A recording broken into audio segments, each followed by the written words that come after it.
Okay, see you again. Nice to meet you. Nice to see you. Hoping all of us fine. Semoga kita semua dalam keadaan sehat ya. Bagi yang belum klik like, subscribe, dan loncengnya, boleh dipersilakan sebelum kita mulai. Jadi nanti kalian menjadi orang yang pertama untuk menerima info yang terbaru dari kita ya. Nanti silakan di-share juga. Hari ini kita akan berbicara tentang apa? We see here, narrative. Oke. Naratif itu cerita fiksi. Fiksi yang dalam bahasa Inggris kita punya 4 pembagiannya, yaitu tentang fairy tale. Oke, fairy tale, cerita yang ada magic-magicnya. Oke ya. Yang kedua, folklore. Folklore itu cerita rakyat. Yang ketiga, fable. Cerita hewan yang berkarakter manusia. Yang terakhir, legend. Legend, ada unsur kepahlawanan, action, heroiknya. Gitu ya. Untuk hari ini kita berbicara naratif yang manakah? We see here. Fairy tale. Oke. Fairy tale berarti yang pakai ada unsur magic ya. Magic apakah kita temukan di sini? Kita lihat ya. Oke, Thumbelina. Thumbelina mungkin beberapa dari kita ada yang pernah mendengar atau mungkin menonton, karena ini juga kalau nggak salah sudah pernah difilmkan ya. Oke, di sini ada sebagian dari teksnya. Nanti kita langsung membahas berbarengan dengan elements of the story. Jadi bagian dari cerita ya. Jadi supaya bisa barengan, bisa langsung memahami dengan mudah. Oke, yang pertama. Elements of the story, we can see the first one, theme. Oke, jadi bagian dari cerita yang pertama itu adalah tema. Tema itu, yang mengcover seluruh cerita. Mostly we can find it as the title. Jadi kebanyakan kita melihat itu dalam judul. Karena judul ini berarti menceritakan tentang dia dalam satu cerita ini. Gitu ya. Oke. So, jadi umumnya, itu umumnya. The second one, characters. Characters berarti tokoh dalam cerita itu. Nah, di sini dia di orange type. Jadi yang bercetak orange, we can see here a lady. The old lady, kita lihat masih ada slide berikutnya cerita itu ya. Oke. Beautiful little girl. Lalu a frog. A kindly mouse, a sick bird, lalu mole, the last one, a prince. Oke, jadi di sini inilah karakter dalam cerita. Hanya di sini kita ada lihat yang what a type, Erin and Thumbelina. Actually, this is just alias in bahasa ya. Because actually they are the same person. Jadi ini sebenarnya untuk orang yang sama, hanya di dalam cerita ini dimunculkan dengan 3 nama. Jadi 3 nama untuk orang yang sama. So the beautiful little girl is Thumbelina. Jadi ini Thumbelina, nama yang diberikan oleh ibunya untuk gadis kecil yang cantik. Di tempat yang berbeda, Thumbelina disebut atau dipanggil dengan nama Erin. Gitu ya. Oke. Jadi itulah tentang karakternya. Oke, kembali lagi dalam elemen untuk satu cerita. Setelah characters, we can see plot. Oke, plot alur cerita. So alur cerita itu dari awalnya seperti apa, ada apa, lalu berikutnya gimana, selanjutnya ada apa yang terjadi, lalu diakhiri seperti apa. So, that is plot. Itulah alur cerita ya. Now, untuk setting, we have 3 kinds. Setting of time, setting of place, and the last one, setting of environment. Jadi, setting itu desain waktu. Kita punya ada. Jadi, desain itu ada 3 ya. Desain waktu, desain tempat, desain kondisi atau lingkungan. So, setting ini punya peranan yang penting untuk atau bagi pembaca supaya pembaca atau pendengar itu namanya ini fiksi tidak nyata. So, jadi setiap kepala pasti punya bayangan berbeda. Tapi dengan adanya setting ini membuat semua kepala, semua pemikiran yang mendengar itu akan menjadi satu gambaran, memiliki satu gambaran yang sama. Bahkan kita bisa seolah-olah membawa diri kita ke dalam cerita. Itu kelebihan dan baiknya ada setting ini. Oke? Kita lihat satu persatu ya. Setting of time, ini ada red type, cetak merah. Kita lihat di sini. A long time ago. Oke. Pada zaman dahulu kala. Yes, memberitahukan tentang waktu. Thank you.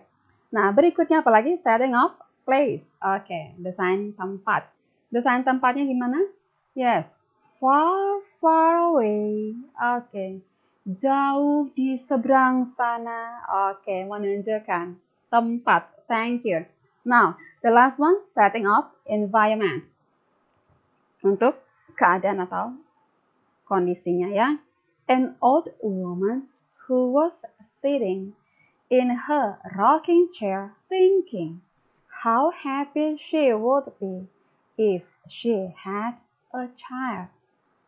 Seorang wanita tua sedang duduk di kursi goyang sambil berpikir betapa dia akan bahagia seandainya dia memiliki seorang anak. Oke, inilah kondisi yang akan mengantar cerita itu. Oke, jadi ini sangat berperan ya. Oke, next. Untuk plotnya bisa kita lihat dari paragraf per paragraf ya. Jadi karena dia alur cerita gitu ya. Nah, jadi seumpama di sini untuk plotnya. Then she heard a knock at the door and opened it. Kemudian dia mendengar satu ketukan di pintu dan membukanya. A lady was standing there and she said, seorang wanita sedang berdiri di sana dan dia berkata, if you let me in, jika kamu mengizinkan saya masuk, I will grant you a wish. Saya akan mengabulkan satu permintaan kamu. Okay? The old woman let the woman in firstly because she felt pity. Wanita tua itu mengizinkan wanita itu masuk pertama kali karena dia merasa kasihan.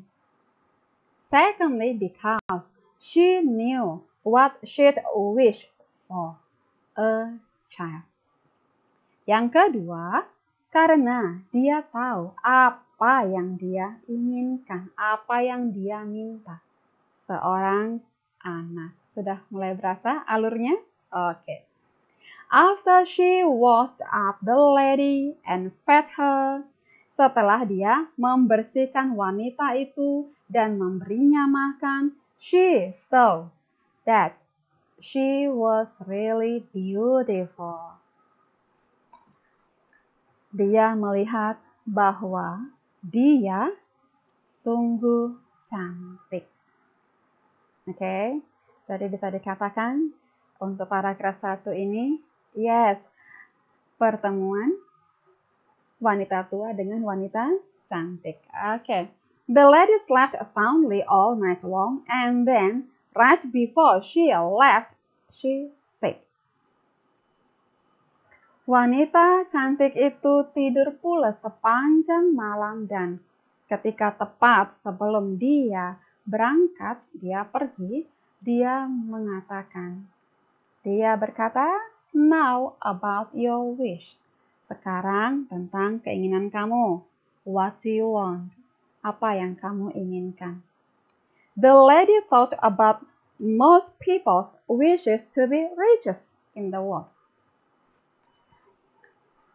Wanita itu berpikir, wanita cantik itu berpikir tentang kebanyakan keinginan orang-orang adalah menjadi yang paling kaya di dunia. The most powerful person. Orang yang paling berkuasa. The smartest. Yang paling pintar. And the prettiest. Dan yang paling cantik. But the old woman wished for something the lady could not believe.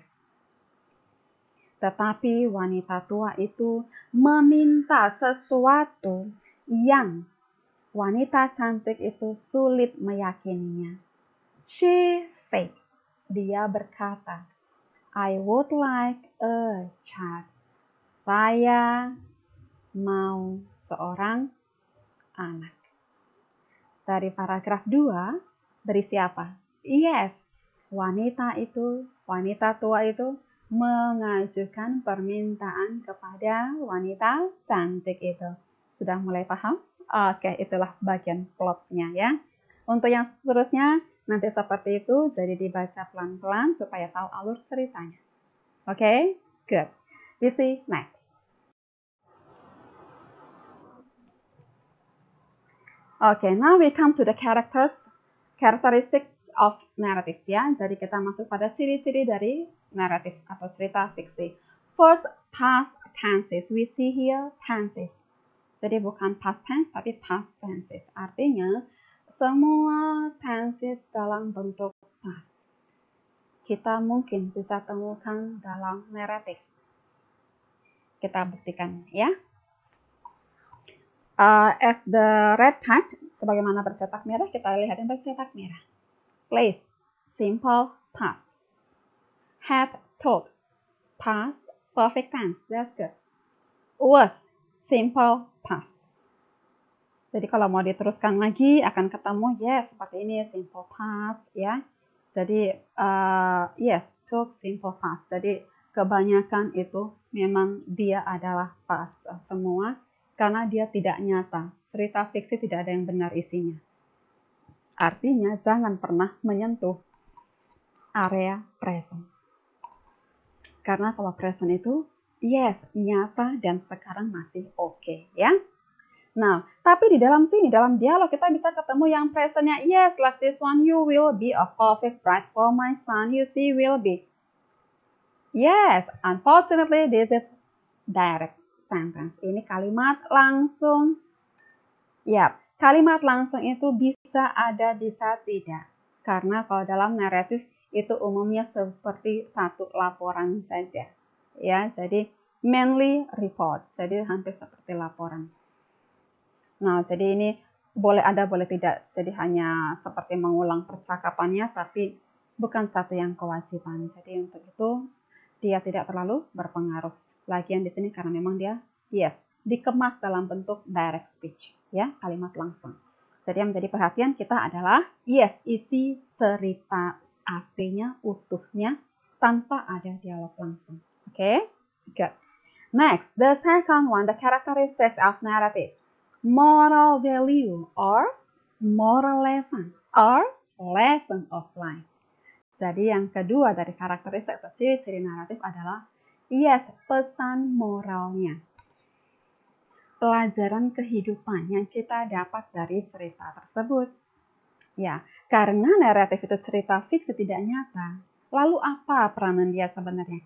Membawa pesan moral kehidupan. Itu ya. Oke. Jadi sudah mulai dapat bayangan ya. Kira-kira naratif yang seperti apa sih? Ngomongin apa sih? Oke. Thank you. Semoga jadi belajar yang mudah ya. Jadi bisa dinikmati pelajaran bahasa Inggrisnya. Kita coba ukur pemahaman kita sudah sampai di mana. Reading comprehension, yes, pemahaman membaca. Read the text above, then answer the questions below. Bacalah teks di atas, kemudian jawab pertanyaan-pertanyaan berikut. Number 1. What is the text about? Tentang apakah teks itu, cerita itu? Yes, that is about theme. Ini menanyakan tentang tema. Good. Jadi, ya seperti tadi, biasanya kita ketemu dalam judul. That's good. So, jadi silahkan. Ini merupakan salah satu pertanyaan yang berwujud, yang membicarakan, yang membahas, yang menekankan tentang tema. Oke? Sorry. Next, number 2. Who was Thumbelina? Siapa Thumbelina itu? Yes, Asking about character. Jadi menanyakan tentang karakter. Okay, it's good. Number 3. How did the old woman's wish come true? Bagaimana permintaan wanita itu menjadi kenyataan? This is about plot. Ini tentang alur cerita. Oke. So, jadi bagaimana menjadi kenyataan artinya mulailah dengan membicarakan tentang keinginan atau permintaan itu sampai itu menjadi nyata, sampai itu terwujud. Okay, good. Next, number 4. Why did she want it? Mengapa dia meminta itu? Yes, this is about setting of environment. Jadi ini ketemu dalam desain kondisi si ibu tua tadi, ya, wanita tua tadi. Okay, the last one. What lesson of life can you get from the story? Pelajaran kehidupan apa yang kamu dapat dari cerita itu? Yes, moral value, pesan moralnya. Nah, silahkan nanti itu kamu lihat, baca kembali, karena itu bahasa juga sederhana. Supaya lebih paham, yang penting paham skemanya dulu, skema dari naratif ya. Nanti dikerjakan di buku latihan. Semoga semakin dalam lagi, tambah lagi pengetahuannya tentang naratif. Jadi belajarnya bisa dinikmati. Oke. Itu dulu materi kita hari ini. Semoga apa yang kita dapat bisa membuat kita semakin terasa, jadi kita bisa memberikan yang terbaik. Always give your best. So, cause anything will come back in return to you. Jadi apapun yang kita lakukan yang terbaik akan kembali kepada kita. Ketemu lagi di materi berikutnya. See you and thank you.